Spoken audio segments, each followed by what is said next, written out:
Vous avez une entreprise, vous avez l'intention de vendre en ligne aux États-Unis, dans le nord-est des États-Unis, par exemple. Vous faudra-t-il payer des taxes ou des impôts aux États-Unis? Bien, ça dépend. C'est une situation qui évolue très rapidement, comme va nous l'expliquer dans un instant Maître Isabelle Tremblay. Elle est avocate chez Jolicoeur-Lacasse, à Québec. Elle possède une maîtrise en fiscalité et elle va nous aider à faire le point sur cette question.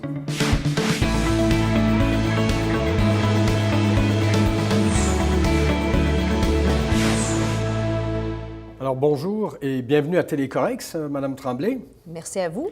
Parlons du commerce en ligne. On sait qu'il y a tout un contentieux à propos du versement des taxes quand il y a des entreprises américaines qui font des transactions ici et inversement. On va parler dans ce cas-ci du courant contraire, inverse, quand des entreprises québécoises vendent en ligne à des clients américains. On va parler du nord-est des États-Unis. Dans ce cas-ci, est-ce qu'elles ont l'obligation de percevoir des taxes? Écoutez, il y a toute une histoire avec la perception des taxes aux États-Unis. Si vous m'aviez posé la question il y a plusieurs années, je vous aurais dit probablement non, en l'absence d'une présence physique dans un État. Hein. Aux États-Unis, les taxes à la consommation, il n'y a pas de taxe fédérale, ce n'est qu'étatique. Donc, il faut voir dans les États du Nord-Est, est-ce que dans ces États-là, il y avait un degré de présence physique suffisant pour obliger une entreprise à percevoir les taxes. Maintenant, donc, on parle de vente en ligne, on n'a pas de présence physique. Donc, prenons l'exemple d'une entreprise qui ne vend qu'en ligne, qui n'a pas de présence physique. Est-ce qu'elle a l'obligation de percevoir? Peut-être actuellement, parce que les lois ont beaucoup évolué, on est en constant changement, et ce qui nécessitait au préalable une présence physique, dont les lois nécessitaient une présence physique, maintenant, ce n'est plus nécessairement le cas. Donc, peut-être. Ça dépend des États, ça dépend de notre degré de présence dans les États, et ça dépend de notre chiffre d'affaires dans l'État. Eh bonjour, c'est pas évident. Là, quand on commence et qu'on se lance là-dedans, est-ce qu'il vous arrive d'avoir affaire à des clients chez vous qui sont lancés là-dedans sans vouloir mal faire et qui se retrouvent empêtrés parce que justement, ils n'ont pas appliqué ce qu'il fallait ou ils n'ont pas perçu les taxes comme ils auraient dû le faire? Empêtrés, peut-être pas, parce que, comme je vous disais, il y a une évolution au niveau de la législation et on n'a pas vécu encore de cas de vérification ou d'audit fiscal pouvant mettre les clients dans l'embarras. D'un autre côté, nous, on travaille en conformité. Oui. Donc, quand ils viennent nous consulter, on leur conseille de faire ce qui est approprié dans ces cas-ci. Mais on devrait en voir dans les prochaines années parce que, comme je vous dis, là, les lois évoluent très vite aux États-Unis en la matière. Il y a une nouvelle administration en place aux États-Unis qui est un peu chatouilleuse, on dirait un peu plus peut-être qu'avant, ce qui pourrait amener éventuellement des imbroglios. Par ailleurs, au-delà des taxes, il y a les impôts. Une entreprise qui vend, qui fait des profits, qui est en ligne toujours, là, est-ce qu'elle doit payer des impôts aux États-Unis, ou dans les États, là, selon les dispositions fiscales en cours? Bien, écoutez, à l'instar des taxes à la consommation, ça prend un degré de présence physique dans l'État pour obliger un État à percevoir de l'impôt sur le revenu. Donc, il faut un bureau, il faut une succursale, il faut quelque chose. Mais si on est simplement par Internet, là, on n'en est pas là encore. On n'en est pas là encore. Il y a quelques États américains maintenant qui vont imposer si le chiffre d'affaires dépasse un certain seuil.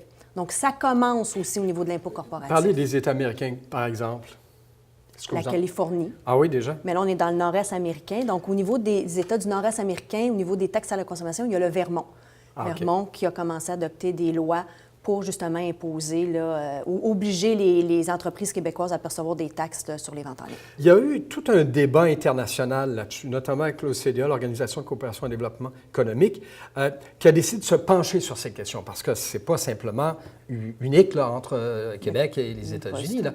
Et pourquoi on l'a fait? Est-ce qu'on s'est rendu compte qu'il y avait à un moment donné des dérapages à quelque part, des zones d'ombre qui devenaient un peu trop foncées? Oui, effectivement. Écoutez, le problème des ventes en ligne et de la fiscalité rattachée aux ventes en ligne, ce n'est pas un problème local. Hein? Une entreprise québécoise qui va vendre à d'autres clients canadiens, on n'aura pas de problème. Ses profits sont générés au Canada, va s'imposer. Le problème avec les ventes en ligne, c'est dans un contexte international où, là, la fiscalité internationale, elle est désuète par rapport à l'évolution des ventes en ligne? Bien, parce que c'est un phénomène relativement nouveau, puis c'est assez lourd. Enfin, à moins que je me trompe, les conventions fiscales, tout ça évolue pas extrêmement rapidement. Exactement. Le concept d'établissement stable qu'on retrouve dans les conventions fiscales qui permet à un État d'imposer les revenus de source dans son propre pays, encore là, le concept est basé sur une présence physique et non pas économique, de sorte qu'une entreprise canadienne peut vendre 100 de ses produits aux États-Unis, Mais si elle n'a pas d'établissement stable, elle n'aura pas à payer d'impôt fédéral sur le revenu. Ce qui ne veut pas dire qu'elle n'en paiera pas au Canada, par Elle contre. va en parce payer qu'il au faut Canada. Mais encore là,